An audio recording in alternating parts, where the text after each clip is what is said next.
All right, so if you look right here, we've got this matched up, and we've recut some of these holes to show you a second scenario that you might run into if you watch the first video. So what you'll notice is that sometimes this this hinge right here is pretty even to that hole. So if you're cutting it out just to match this, the plate may not go flush up against the door.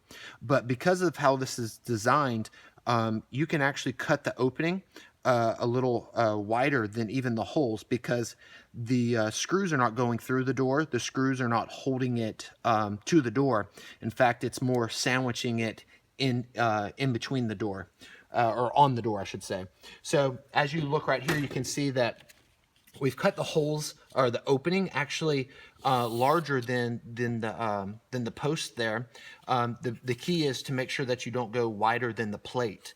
And then you simply can hold it, pretend this was the door. You could stand it up, push it up against the door, and then when you go to the other side, you'll mash the two together and tighten it down, and it will create a good smooth seal on the door.